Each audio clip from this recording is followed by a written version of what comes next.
Well, the Mulloon Institute, a not-for-profit, is really aiming, I guess, three areas where it's really concentrating. One is demonstrating the value of catchment repair and rehydration, and we want to create demonstrations of that across different topographies. Secondly, we want to train people in how they can go about doing the sort of work that we've been able to demonstrate here at Mulloon Creek on their properties, and certainly assist communities to get together and do catchment repair and rehydration within their catchment. And thirdly, to advocate for this work more broadly. It's all about repair of the landscape and rehydration such that we can demonstrate that environmental repair is actually good from an agricultural point of view. It's one of the issues that Tony Coote, who established the Mulloon Institute, was very, very strong about. He appreciated that you weren't going to get farmers to really undertake some of this work if you couldn't demonstrate that it's actually going to be good for their bottom line as well.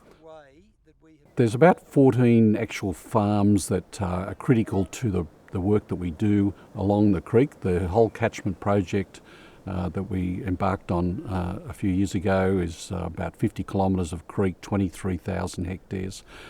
There's about 20 odd landholders involved in it, and it's interesting that how they came on board. I mean, originally we had a pilot project which is on a section of creek, 3 kilometres, that Tony wanted to do to see how this might work on his farms.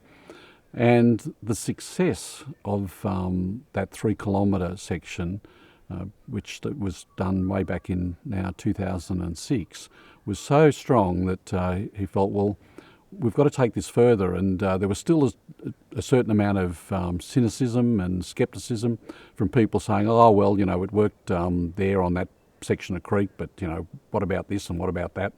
So Tony said, well, okay, let's do the whole catchment.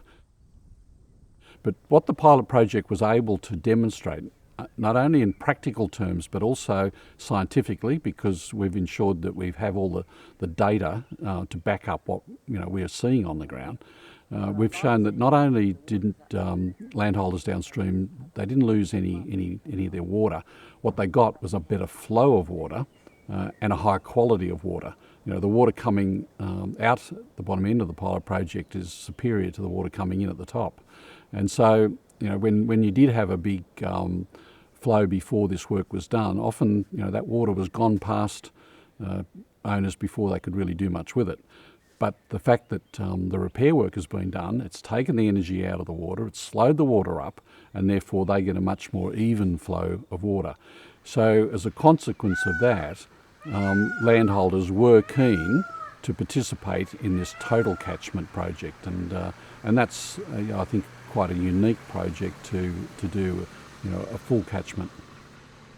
We're at a point when we'd had the 7 driest months on record, so since records started in the late 1800s, but still you could go down to Peters Pond at the bottom end of the pilot project, and there was water trickling through that leaky weir. So we'd had the 7 driest months on record, but still there was water flow. Whereas if you go back to the 60s or 70s on this property, the creek was effectively dry through those tough times. One of the slowest parts of the whole process, and one of the trickiest parts of this, is the regulatory aspect of it, getting approval to do it. We're preparing some very, very detailed plans. We do water modelling to demonstrate what will happen subsequent to the leaky weirs being constructed and vegetation being planted. That's a long and arduous process that we have to go through, and an expensive process. We've been able to get several approvals, and the sections that we've had approval for, we've been able to construct, and we're currently finalising plans for another 2 of the larger properties in the catchment, hoping to have that approved so that we can commence the construction of those later in the year.